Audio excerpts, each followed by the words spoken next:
भीमरावची लेखणी, समतेची नवी गोष्ट. फार वर्षांआधीची गोष्ट आहे. विदर्भातल्या मातीत एक पोरगा लहानाचा मोठा होत होता. त्याचं नाव होतं भीमराव. भीमरावला पुस्तकं वाचायची लय भारी हौस होती.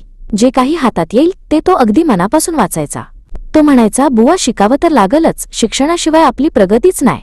त्याच्या डोळ्यात एक वेगळीच चमक होती. जणू काही तो भविष्यातल्या एका मोठ्या बदलाची स्वप्न पाहत होता. पण त्या काळी सगळं काही सोपं नव्हतं.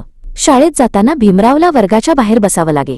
बाकीची पोरं आत बसत अन हा हुशार पोरगा दारापाशी बसून गुरुजींचं बोलणं ऐकत असे. तरीही त्यानं कधी हार मानली नाही. त्याचे गुरुजी त्याच्या हुशारीवर खुश होते.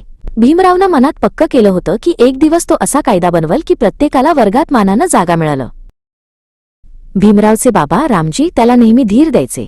रात्रीच्या टायमाला मिणमिणत्या दिव्यात बाबा म्हणायचे, भीमा, तू शिकला पाहिजे. शिक्षण हे वाघिणीचं दूध आहे. जो प्यायलं तो गुरगुरल्याशिवाय राहणार नाही. बाबांच्या या शब्दांनी भीमरावला नवी ताकद मिळायची.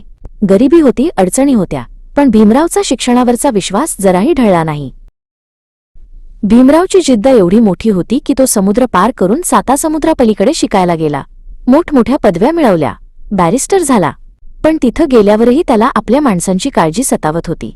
त्यानं ठरवलं की आता नुसतं स्वतःचं पोट भरून जमणार नाही. आपल्या देशातल्या अन्याय अत्याचाराच्या बेड्या तोडायलाच हव्यात. भारतात परतल्यावर त्यांनी पाहिलं की अजूनही लोकांच्या मनात भेदभावाचं विष होतं. कोणाला पाणी मिळत नव्हतं तर कोणाला मंदिरात प्रवेश नव्हता. भीमराव आता बाबासाहेब झाले होते. त्यांनी लोकांना सांगितलं, शिका, संघटित व्हा अन संघर्ष करा. त्यांनी समतेचा विचार लोकांच्या मनात रुजवायला सुरुवात केली.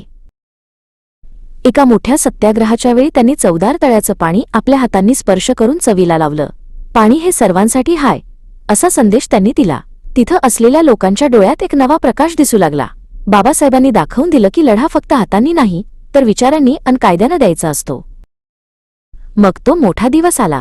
भारताला स्वातंत्र्य मिळालं आणि नव्या भारताचा कायदा लिहिण्याची जबाबदारी बाबासाहेबांच्या खांद्यावर आली. ते रात्र रात्र जागून कागदावर शब्द उमटवू लागले. त्यांनी प्रत्येक भारतीयाला सारखा अधिकार दिला. मग तो श्रीमंत असो वा गरीब, कोणत्याही जातीचा असो, कायद्याच्या नजरेत सर्वजण समान झाले. संविधानाचा मसुदा तयार करताना त्यांच्यासोबत त्यांचे सहकारीही होते. बाबासाहेब त्यांना समजावून सांगत होते की लोकशाही कशी मजबूत करायची. हे नियम फक्त कागदावर नकोत तर लोकांच्या आयुष्यात बदल घडवून आणणारे हवेत, असं ते सांगायचे. त्यांनी समता, स्वातंत्र्य आणि बंधुता या 3 शब्दांवर भारताचा पाया रचला. शेवटी भारताचं संविधान तयार झालं. हे संविधान म्हणजे भारताच्या प्रगतीची गुरुकिल्ली होती. बाबासाहेबांनी हे महान पुस्तक देशाला अर्पण केलं. त्यांनी व्यवस्थेचे जुने नियम बदलून टाकले आणि प्रत्येकाला मानानं जगण्याचा हक्क मिळवून दिला. ही एका साध्या मुलाची आपल्या शिक्षणाच्या जोरावर जगाला बदलण्याची महाकथा होती. आज जेव्हा तुम्ही शाळेत जाता, एकत्र खेळता, तेव्हा लक्षात ठेवा की हे स्वातंत्र्य अन हे हक्क आपल्याला बाबासाहेबांच्या कष्टामुळे मिळालेत. विदर्भातल्या त्या पोऱ्यानं आपल्या लेखणीनं इतिहास बदलला. आता तुमची पाळी हाय. शिका, मोठे व्हा अन या जगाला अजून चांगलं बनवा. बाबासाहेबांचा हा वारसा असाच पुढे न्यायचा हाय.